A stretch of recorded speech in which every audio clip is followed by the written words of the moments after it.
Tulo ka water spout kun alimpos ang nasigpatan sa kadagatan sa Bayawan City sa Negros Oriental kagahapon sa hapon. Samtang nunot sa pagsud na sa LPA sa Philippine Area of Responsibility para yung masinati ang mga pag-uwan dinhi sa Kabisayan. Atong sayran ang live report ni Luan May Rondina. May?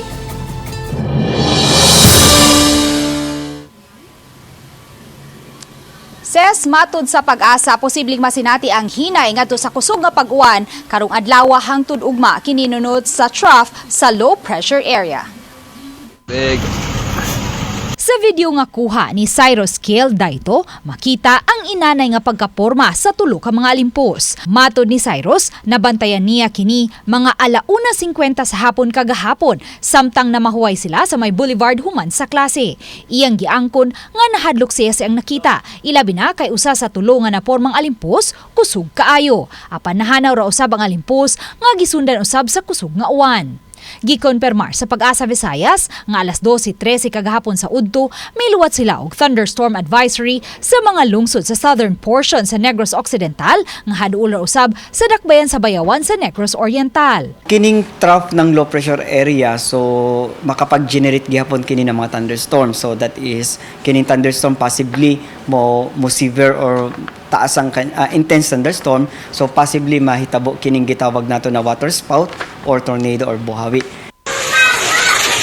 Samtang human mibunok ang kusog nga uwan kagahapon sa hapon, gisanapan og tubig ang Lanao Elementary School sa Pilar, Camotes. Sa video nga gipada ni Ayad Borinaga, makita ang pagbaha sud sa mong tunghaan nga matud pa unang higayon nilang nasinati. Gumikan sa Kabalaka nga musud ang baha sa mga classrooms ang mga tinun-an sa grade 1 na nungtong sa ilang mga lingkuranan ug lamesa, bit-bit ang ilang mga bag ug butang aron di mabasa.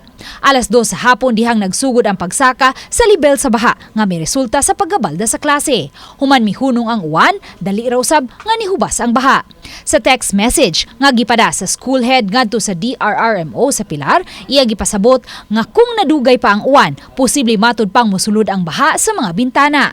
Gipasalig sa school head nga pangitaan nila og paagi nga di mosud ang baha sa ilang mga classrooms. Dili lang sa Camotes but rest of Cebu province naka-experience of mga heavy rains tungod kini sa trough of LPA.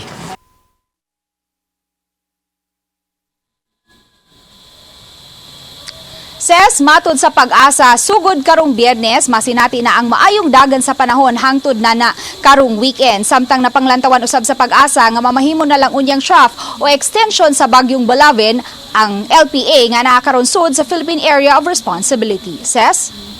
Daghang salamat, Luan May Rondina.